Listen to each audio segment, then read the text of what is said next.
Assalamualaikum warahmatullahi wabarakatuh. Perkenalkan, saya Putri Malika Anjani Dae, NIM 2010513019 dari jurusan Ilmu Ekonomi Universitas Andalas.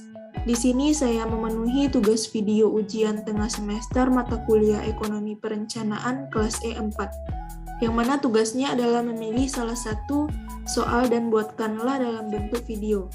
Baiklah, saya di sini memilih soal nomor 4. Soalnya adalah, perhatikan dua buah grafik di bawah ini.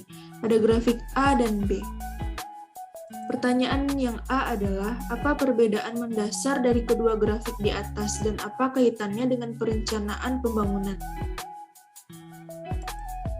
Pada grafik A ini terdapat teknik padat karya, di mana teknik ini menjelaskan bahwa teknik di mana sejumlah besar tenaga kerja dikombinasikan dengan sejumlah kecil modal untuk tingkat output tertentu yang ditargetkan dalam perekonomian. Jadi dalam kegiatan produktif lebih banyak unit tenaga kerja yang digunakan dibandingkan dengan unit modal dalam aktivitas produktif. Dapat dilihat di sini pada modal seberat OC itu minimum dan lebih banyak pada penggunaan kerja OL. Sedangkan biasanya teknik ini digunakan di negara-negara berkembang. Grafik yang B adalah termasuk teknik padat modal, di mana dalam teknik ini menggunakan lebih banyak modal kapital daripada tenaga kerja atau labor untuk menghasilkan output.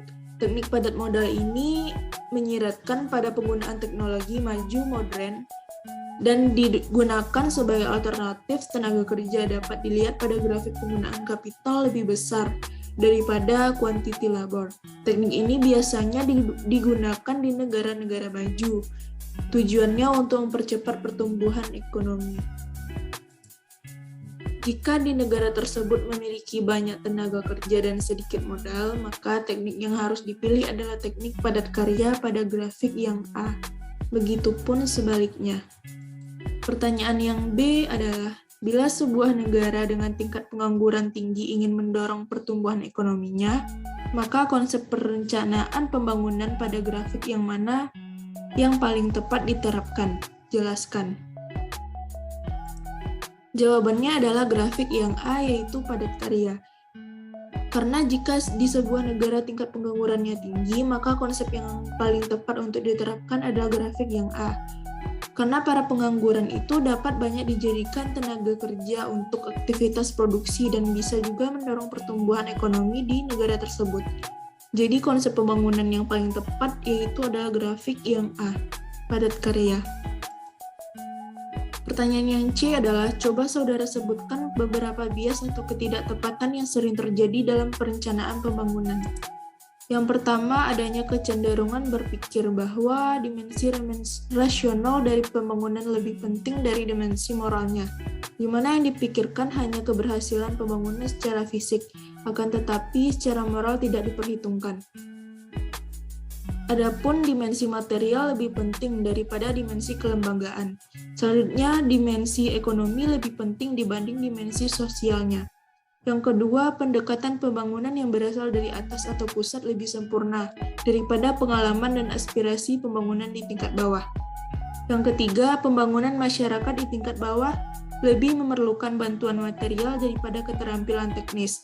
Dan manajerial, anggapan ini mengakibatkan pemborosan sumber daya dan dana.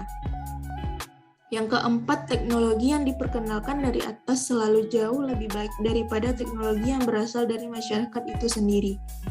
Yang kelima, lembaga yang berkembang di kalangan masyarakat cenderung tidak efisien dan kurang efektif, bahkan dianggap dapat menghambat proses pembangunan.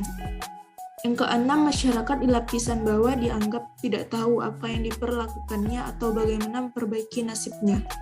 Yang ketujuh, orang miskin karena bodoh dan malas. Dengan demikian, cara menanganinya adalah dengan paternalistik, seperti memperlakukan orang bodoh dan malas, bukan memberi kepercayaan. 8. Ukuran efisiensi pembangunan yang salah diterapkan. Yang 9, sektor pertanian dan perdesaan adalah sektor tradisional panjang karena ini kurang menarik. untuk investasi modal besar-besaran di sektor tersebut. Yang 10 kegiatan investasi cenderung terpusat di perkotaan, terutama sektor industri yang justru banyak disubsidi dan diproteksi. Sekian dari saya, apabila ada kesalahan mohon dimaafkan. Terima kasih. Wassalamualaikum warahmatullahi wabarakatuh.